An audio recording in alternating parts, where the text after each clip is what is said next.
The story of the ship that the Japanese simply could not sink is one of the most fascinating chapters in naval warfare, a story where determination, engineering brilliance, and raw luck combined to produce a legend. Imagine being in the middle of the Pacific War, waves crashing against steel, enemy aircraft buzzing overhead, and a massive warship standing firm against everything thrown at it. Hello everyone, welcome back to the World Conflict Monitor channel, and please don't forget to subscribe to keep following these incredible untold stories from history.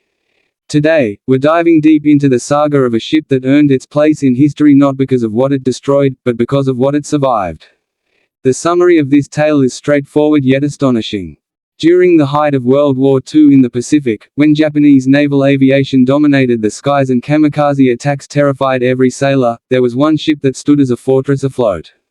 It was attacked again and again, bombed, torpedoed, rammed, and battered, but still it would not go under. Crews patched it, reinforced it, and kept it alive. It became a living symbol of resilience, inspiring everyone who served aboard and those who learned of its reputation. To the Japanese, it was a frustrating target that consumed their munitions and refused to die. To the Allies, it was proof that naval strength wasn't only about offense but also about endurance. Looking at the exterior of this ship gives us the first clues as to why it became so durable. It wasn't just steel plates bolted together, it was a careful marriage of design and sheer bulk. The hull was thick, layered, and reinforced with compartmentalization that allowed sections to be sealed off when hit. Japanese bombers could rip holes in the deck, but the rest of the ship still floated because its watertight structure kept it buoyant. Its towering superstructure was bristling with guns and radar equipment, giving it both defense and vision across the horizon. When the sunlight hit the steel, it didn't look like just another warship, it looked like a fortress that happened to sail. Even the scars of battle became part of its identity, visible dents and burns proving that this was a ship that had endured trials no blueprint could have predicted. Inside, the story was different but equally remarkable. The crew lived in cramped quarters, hammocks slung against bulkheads, mess halls filled with the scent of coffee and grease, corridors narrow and dimly lit. It wasn't luxury, but it was functional. The interior was designed to keep men ready, disciplined, and alert, with compartments arranged for quick movement between gunnery stations, damage control centers, and medical bays. The sickbay often overflowed after attacks, yet the doctors and corpsmen worked tirelessly under red lights to keep men alive. The ship's interior wasn't about comfort, it was about survival, efficiency, and the ability to function even when everything outside was chaos. Performance-wise, the ship was astonishing.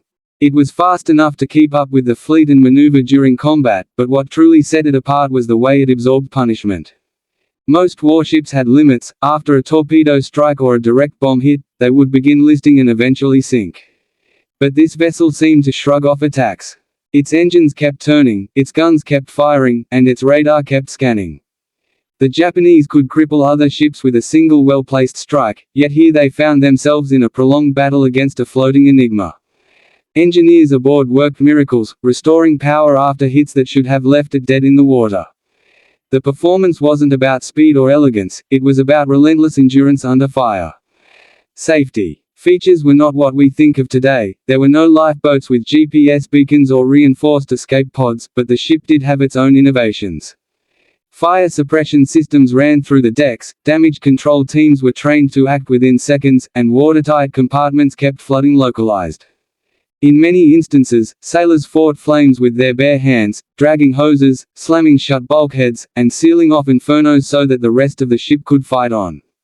When kamikazes crashed into the decks, steel plates buckled, but the safety measures and the training of the crew kept the ship afloat. These men trusted the ship, and the ship repaid that trust. The unique selling points of this vessel were clear to anyone who witnessed its story. It wasn't the biggest ship in the fleet, nor the fastest, nor the most glamorous. What made it legendary was its refusal to sink. Time after time, Japanese pilots circled above, dropping bombs, firing torpedoes, even throwing themselves into suicide dives. Each time, the ship groaned, caught fire, lost men, but still refused to disappear beneath the waves. That sheer stubbornness became its identity.